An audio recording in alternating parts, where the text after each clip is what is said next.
Hello guys, तो स्वागत है आपका हेलगोट की एक और नई वीडियो के अंदर। अगर अभी तक आपने इसका पिछला एपिसोड नहीं देखा तो उसका लिंक आपको नीचे डिस्क्रिप्शन और कमेंट बॉक्स में मिल जाएगा, तो आप वहां से जाकर उसे भी जरूर से देख लेना। तो चलिए अब बढ़ते हैं अपनी मेन वीडियो की तरफ। जैसा कि हमने पिछले एपिसोड में देखा था, एसेटजू लिंकू के साथ दी लेजेंड ऑफ री-इनकार्नेशन गेट के अंदर पहुंच चुके थे, जहाँ पे उन्हें अपने एंशिएंट टैलेंट सेट की एक डिसेबल जिसका नाम लिंकहान था उसकी मेमोरी देखने को मिलती है कि कैसे वो अकेला अपने एंशिएंट टैलेंट सेट को बचाने के लिए डिवाइन सुप्रीम कोर्ट से लड़के आता और हर बार मरने के बाद दोबारा जिंदा होकर उनका मुकाबला करने की कोशिश करता, पर हर बार ही लिंकहान बेचारा मारा जाता। जो देखकर एसेटजू ने बीच में आकर अपनी टाइम एंड स्पेस पावर का इस्तेमाल करते हुए न सिर्फ लिंकहान को वहां पे मरने से बचा लिया था, बल्कि उन्होंने अभी के लिए डिवाइन सुप्रीम कोर्ट्स को भी वहां से भगा दिया था। पर जब एसेटजू लिंकू के साथ उस री-इनकार्नेशन गेट से बाहर आने की कोशिश करते हैं तो एल्डर ज़ेंग नाम के एक बुढ़ाऊ ने बहुत ही चालाकी के साथ वॉइड गेट पोर्टल को बंद कर दिया था ताकि एसेटजू वहां से कभी भी बाहर न आ सके। पर भला एसेटजू को भी कोई कहीं पे कैद कर पाया है, इसलिए एसेटजू वहां पे स्पेस को चीरते हुए वापस आ चुके थे। और सिर्फ इतना ही नहीं, वापस आने के बाद उन्होंने एल्डर ज़ेंग को भी मौत के घाट उतार दिया था, जिसके बाद यहीं से हमारे नेक्स्ट एपिसोड की शुरुआत होती है। तो इस एपिसोड की शुरुआत में हमें योंगलिन के लैंड के एक जंगल का सीन दिखाया जाता है, जहाँ पे एक डिवाइन क्लॉथ हवा के बहाव के साथ होता हुआ उस जंगल के अंदर जाने लगा था। और इसी बीच हमें वहाँ पे जंगल की गहराइयों में इमॉर्टल स्पिरिट हॉल पैलेस के तीन एल्डर्स देखने को मिलते हैं, जो कि तीनों ही वहाँ पे अपनी अपनी पावर का इस्तेमाल करते हुए स्पेस टाइम क्रैक पोर्टल को ओपन करने की कोशिश कर रहे थे। और जैसे जैसे वो पोर्टल वहाँ पे ओपन हो रहा था, उन तीनों ही एल्डर्स के फेस के ऊपर स्माइल आने लगी थी। तभी उनका सीनियर एल्डर जिसका नाम हू युआन था और ancient immortal spirit hall palace के अंदर लियाकोन के नाम से मशहूर था, वो वहाँ पे उस पोर्टल को ओपन होते हुए देखकर मुस्कुराते हुए कहता है ये स्पेस टाइम पोर्टल है,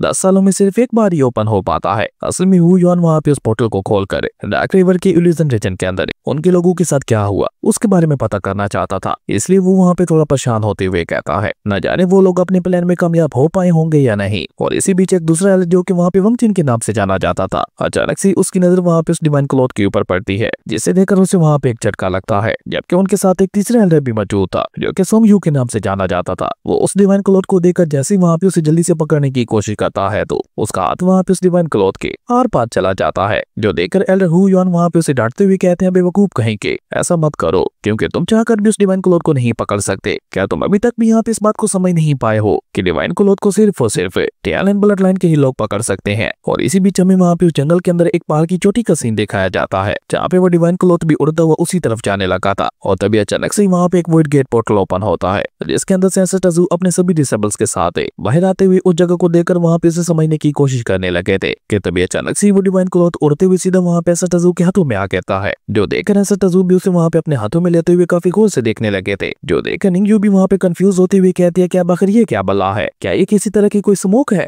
जिसपे मिस चो भी वहाँ पे उस डिवाइन क्लॉथ को गौर से देखते हुए कहती है नहीं नहीं, मुझे तो ये किसी तरह की मिस्ट लग रही है। मिस चो की ये बात सुनकर हम देखते हैं कि निंगयू सीधे वहाँ पे एसेटजू से ही सवाल करते हुए पूछती है एसेटर आखिर ये क्या चीज है, जिसपे एसेटजू उन्हें वहाँ पे कार्टून में जवाब देते हुए बताते हैं कि इसे ज़ुआनगू डिवाइन क्लॉथ कहते हैं, जिसे पैरामोडल पावर का इस्तेमाल करते हुए बनाया जाता है। इस डिवाइन क्लॉथ का ना तो कोई कलर होता है और ना ही इसकी कोई शेप होती है, ये नेचर के मुताबिक खुद को ढाल लेता है। एसेटजू कैसा कहती हम देखते हैं कि वो डिवाइन क्लॉथ उड़ता हुआ सीधा ऊपर आसमान में चला गया था और अचानक से वो वहाँ पे डिस्ट्रॉय होते हुए वापस एनर्जी में ट्रांसफॉर्म हो जाता है। वहीं एसेटजू की ये बात सुनकर हम देखते हैं कि निंगयू वहाँ पे एक्साइटेड होते हुए कहती है ये तो बहुत ही कमाल की चीज है एसेटर, अगर हम इस डिवाइन क्लॉथ को इकट्ठा कर ले और उसका इस्तेमाल इस स्क्वायर रियलम की इल्यूजनरी फॉर्मेशन को डिस्ट्रॉय करने के लिए करें तो क्या हम लोग उसे डिस्ट्रॉय कर सकते हैं। निंगयू की ये बात सुनकर एसेटजू उसे वहाँ पे कोई भी जवाब दे पाते उससे पहले उन लोगों को वहाँ पे जंगल के अंदर काफी ज्यादा पावरफुल एनर्जी फ्लक्चुएट होते हुए दिखाई देती है, जो कि और किसी की नहीं इमॉर्टल स्पिरिट हॉल पैलेस के उन तीनों एल्डर्स की ही थी। वो तीनों ही वहाँ पे स्पेस टाइम क्रैक पोर्टल का इस्तेमाल करते हुए अपने पैगाम को इल्यूजन रीजन के अंदर पहुंचा चुके थे, जो देखकर वंगचिन वहाँ पे खुश होते हुए कहता है फाइनली हमने अपना काम पूरा कर दिया, अब बस हमें उस तरफ से किसी पैगाम के आने का इंतजार करना होगा। लेकिन अभी एल्डर वंगचिन वहाँ पे सब कह ही रहा था कि तभी अचानक से उस पोर्टल के अंदर से एनर्जी उड़ते हुए सीधे एल्डर हू युआन के सर के ऊपर आके गिरती है। और ऐसा होते ही एल्डर हू युआन को वहाँ पे अपने सोल सी रियलम के अंदर डार्क रिवर के इल्यूजन रीजन के अंदर क्या हुआ था वो सब कुछ दिखाई देने लगा था, जहाँ पे मिचू और बाकी सभी ने अपनी अपनी पावर का इस्तेमाल करते हुए एल्डर ज़ेंग को वहाँ पे पकड़ लिया था और एक साथ वहाँ पे उसके ऊपर अटैक करते हुए उसे वहाँ पे काफी बुरी तरह से पीटने लगे थे।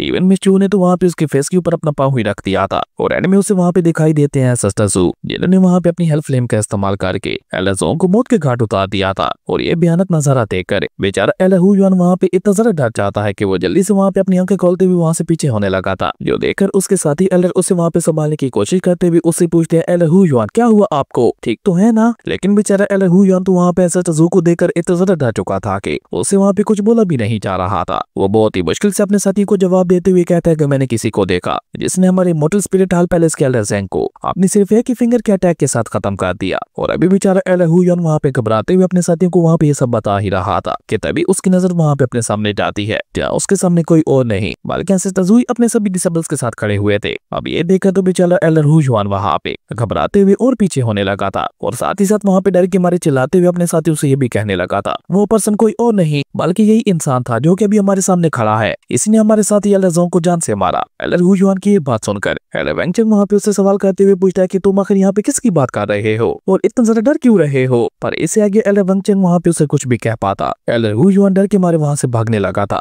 जो देखकर उसके बाकी दोनों साथी भी वहाँ पे पलटकर पीछे की तरफ देखते हैं, जिन्हें देखकर निंगयू वहाँ पे एंसेस्टर ज़ू से सवाल करते हुए पूछती है एंसेस्टर क्या हम इन दोनों को पकड़ लें, जिस पे एंसेस्टर ज़ू उसे वहाँ पे कोर्ट रूम में जवाब देते हुए कहते हैं नहीं नहीं, अभी मछली को और ज्यादा गहराई में जाने दो ताकि वो अपने साथ साथ बड़ी मछली को भी हमारे सामने ले आए, क्योंकि एक साथ सभी मछली को शिकार करने का मजा ही अलग होता है। जबकि सामने की तरफ हम देखते हैं कि एल्डर वैंगचेंग वहाँ पे एंसेस्टर ज़ू को देखकर समझने की कोशिश कर रहा था कि आखिर इस पर्सन के अंदर ऐसी कौन सी बात है जो एल्डर हुयन उससे इतना ज्यादा डर रहा था, इसलिए वो वहाँ पे अपना दिमाग चलाते हुए कहता है कहीं ये वही पर्सन तो नहीं है जिसने इल्यूजन रीजन के अंदर हमारे एल्डर ज़ेंग को मारा था। और ये कहकर वो खुद ही वहाँ पे एंसेस्टर ज़ू का मजाक उड़ाते हुए कहता है नहीं नहीं, ऐसा भला कैसे हो सकता है, ये तो एक मामूली सा की रिफाइनिंग स्टेक का कल्टीवेटर है, जरूर से हुयन को कोई गलतफहमी हुई होगी। वहीं एल्डर ज़ोंग भी एंसेस्टर ज़ू को देखकर उसकी हाँ में हाँ मिलाते हुए कहता है क्या बिल्कुल ठीक कह रहे हैं, ये तो वो कभी भी नहीं हो सकता, तो क्या इसके साथियों में से कोई था। और ये कहकर वो निंगयू को भी वहाँ पे गौर से देखते हुए कहता है ये भी बस मुझे एक मामूली सी औरत दिखाई दे रही है। और ये कहकर वो वहाँ पे मेचू और हाउजियन को देखते हुए कहता है और ये भी एक मामूली सी ही लड़की है और उसके साथ ये मामूली सा मोंक। एल्डर ज़ोंग की ये सारी बातें सुनकर हम देखते हैं कि मेचू के साथ साथ बाकी सभी को भी वहाँ पे उसके ऊपर काफी ज्यादा गुस्सा आ रहा था। जबकि सामने की तरफ मौजूद वो वहाँ पे बर्नी क्रो को देखता है तो बर्नी क्रो भी उसके मुंह से अपने लिए कुछ सुनने को तैयार था, पर एल्डर ज़ोंग तो उसे वहाँ पे पूरी तरह से इग्नोर करते हुए उसके बारे में कुछ भी नहीं कहता, जो देखकर बर्नी क्रो वहाँ पे गुस्सा होते हुए उससे कहता है क्या भला ये क्या बात हुई, तुमने यहाँ पे सभी के बारे में कुछ ना कुछ कहा पर मुझे इस तरह से इग्नोर क्यों कर दिया। जिस पे एल्डर ज़ोंग उसे वहाँ पे बहुत ही एटीट्यूड के साथ जवाब देते हुए कहता है क्योंकि तुम मेरी गिनती में आना डिजर्व ही नहीं करते। और ये कहकर वो वहाँ पे अपना दिमाग लगाते हुए कहता है अगर इनमें से कोई भी वो नहीं है तो अब बचा ये पर्सन है, इस पर्सन के अंदर वाकई मुझे कोई खास बात लग रही है, तो जरूर से यही वो होगा जिसने इल्यूजन रीजन के अंदर हमारे साथी एल्डर ज़ेंग को मारा। अब बताइए इतना सारा दिमाग लगाने के बावजूद भी उसने जाके ये सोचा, हालांकि लिंगू के अलावा एल्डर ज़ेंग को सभी ने मारा था। और ये जानकर आपको और ज्यादा खुशी होगी कि Elder dzong immortal spirit hall palace का इंटेलिजेंस एल्डर है, जिसकी कमाल की इंटेलिजेंस को तो आपने देख लिया होगा। वहीं उस एल्डर को इस तरह से अपनी तरफ इशारा करते हुए देखकर लिंगू भी वहाँ पे चौंकते हुए कहता है क्या, लेकिन मैंने तो एल्डर ज़ोंग को वहाँ पे हाथ भी नहीं लगाया था, जो देखकर निंगयू वहाँ पे अपनी स्पिरिचुअल पावर को रिलीज करते हुए कहते हैं कि मुझे नहीं लगता इनमें वो कुफा को ऐसे सच्चाई देखेगी। और ये कहकर वो वहाँ पे अपनी स्पिरिचुअल एनर्जी का इस्तेमाल करके उन दोनों ही एल्डर्स को उठाकर एंसेस्टर ज़ू के सामने लाकर पटक देती है। और जब वो दोनों वहाँ पे अपना सर उठाकर ऊपर की तरफ देखते हैं तो एंसेस्टर ज़ू को अपने सामने देखकर वो दोनों ही वहाँ पे हैरान होते हुए कहते हैं ओ तो उस सब के पीछे तुम्हारा हाथ था, पर इससे आगे वो दोनों वहाँ पे कुछ भी कह पाते उससे पहले ही हम देखते हैं कि निंगयू वहाँ पे अपनी स्पिरिचुअल एनर्जी का इस्तेमाल करते हुए उन दोनों के ही ऊपर अपनी पावर का और प्रेशर डालने लगी थी, जिसके चलते बेचारे वो दोनों वहाँ पे नीचे जमीन के साथ चिपक चुके थे। ये देखकर वो दोनों वहाँ पे अपना पूरा दम लगाकर बहुत ही मुश्किल से बोलते हुए एंसेस्टर ज़ू से कहते हैं प्लीज हमें माफ कर दो, आपको कोई गलतफहमी हो रही है, हमारा एल्डर ज़ेंग के साथ कोई भी रिलेशन नहीं है, हमें तो बस उसके बारे में जाने के ऑर्डर्स मिले थे, प्लीज हमारी जान बख्श दीजिए। उन दोनों की ये बात सुनकर लिंगू वहाँ पे आके आकर उन दोनों से सवाल करते हुए पूछता है कि वो सब छोड़ो, पहले मुझे ये बताओ कि आखिर तुम लोग यहाँ पे डिवाइन क्लोथ को इकट्ठा क्यों कर रहे हो। लिंगू की ये बात सुनकर हम देखते हैं कि वो दोनों ही एल्डर्स उसे वहाँ पे कोई भी जवाब दे पाते। उससे पहले एंसेस्टर ज़ू वहाँ पे गोल्ड टून में उन सभी को बताते हैं कि डिवाइन क्लोथ को हर कोई टच नहीं कर सकता और इन लोगों की उतनी औकात नहीं है कि ये लोग उस डिवाइन क्लोथ को छू भी सके। एंसेस्टर ज़ू की ये बात सुनकर सामने की तरफ मौजूद एल्डर वैंगचेंग वहाँ पे हैरान होते हुए उनसे पूछता है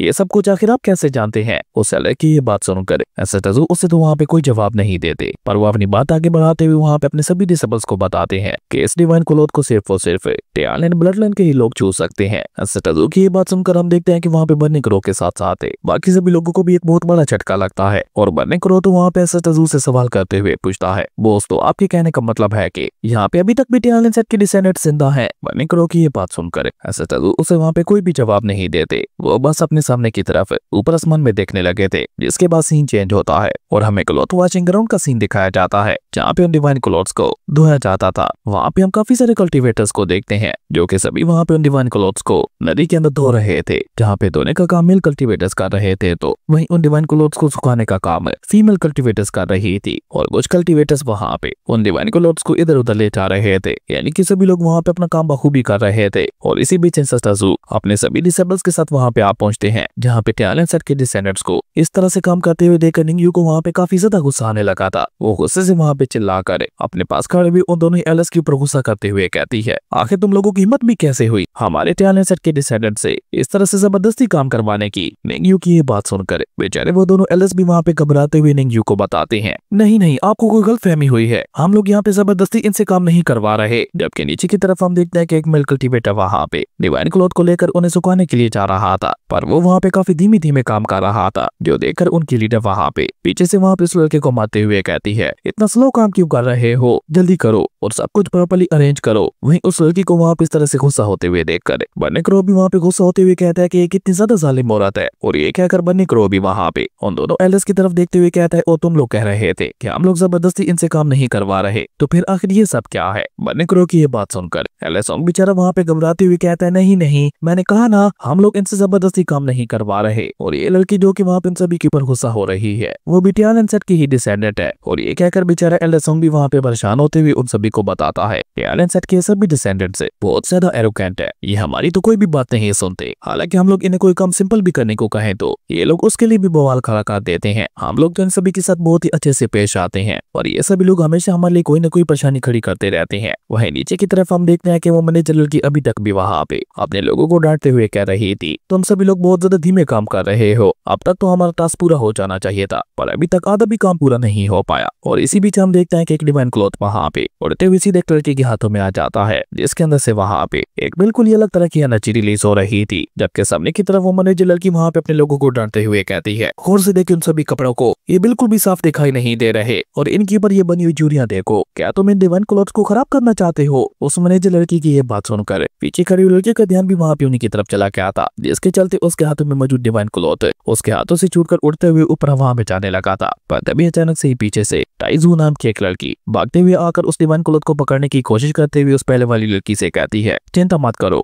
मैं तुम्हारे इस डिवाइन क्लॉथ को अभी पकड़ लेती हूँ। वहीं टाइजू को देखकर वो लड़की भी वहाँ पे काफी ज्यादा खुश हो चुकी थी, क्योंकि टाइजू ने आज तक किसी भी डिवाइन क्लॉथ को अपने हाथों से नहीं जाने दिया था। वहीं टाइजू को देखकर एल्डर वैंगचेंग भी वहाँ पे एक्साइटेड होते हुए उन सभी को बताता है कि टाइजू इन सभी में से डिवाइन क्लॉथ्स को रिफाइन करने में सबसे ज्यादा माहिर है, और इसी के साथ साथ वो ना से बहुत ज्यादा इंटेलिजेंट है, बल्कि उसी के साथ साथ वो काफी ज्यादा फास्ट भी है। वहीं नीचे की तरफ हम देखते हैं कि टाइजू वाकई वहाँ पे बहुत ही तेजी के साथ मूव करते हुए उस डिवाइन क्लॉथ को पकड़ने की कोशिश कर रही थी। इवन उस डिवाइन क्लॉथ को पकड़ने के लिए वो वहाँ पे भागते हुए एक पेड़ के ऊपर आ चुकी थी, जहाँ पे जैसे ही वो जंप करती है तो उसके पांव वहाँ पे लड़खड़ा जाते हैं, जो देखकर नीचे की तरफ खड़ी हुई लड़की वहाँ पे चिंता से चिल्लाते हुए कहती है, टाइजू अपना भी ख्याल रखना। जबकि ऊपर की तरफ हम देखते हैं कि टाइजू अपनी कमाल की स्किल्स का इस्तेमाल करते हुए किसी तरह से खुद को वहाँ पे नीचे गिरने से बचा लेती है, जो देखने से ऐसा लग रहा था कि ये उसका रोज का काम है। और वो दोबारा वहाँ पे उस पेड़ के ऊपर खड़ी होकर उस क्लॉथ को देखते हुए कहती है, आज तक कोई भी डिवाइन क्लॉथ मेरे हाथों से बचकर नहीं भाग पाया, तो तुम किस खेत की मूली हो। टाइजू भी एंशिएंट टैलेंट सेट की एक डिसेंडेंट थी, जिसका काम डिवाइन क्लॉथ्स को पकड़कर उन्हें इकट्ठा करना था। और जब वो वहाँ पे उस डिवाइन क्लॉथ को अपने हाथों से जाते हुए देखती है तो वो वहाँ पे अपनी स्पिरिचुअल एनर्जी को रिलीज करके अपनी पीच प्लकिंग क्लॉ टेक्निक का इस्तेमाल करते हुए वहाँ पे उस डिवाइन क्लॉथ को पकड़ने की कोशिश करती है, जहाँ पे उसकी स्पिरिचुअल एनर्जी ने एक ईगल का रूप ले लिया था। और ये सब होते हुए टाइजू भी वहाँ पे काफी खुश से देख रहे थे, और पीच प्लकिंग क्लॉ टेक्निक को देखकर तो उनके फेस के ऊपर एक स्माइल आ चुकी थी। जबकि सामने की तरफ हम देखते हैं कि टाइजू ने वहाँ पे अपनी पीच प्लकिंग क्लॉ टेक्निक का इस्तेमाल करते हुए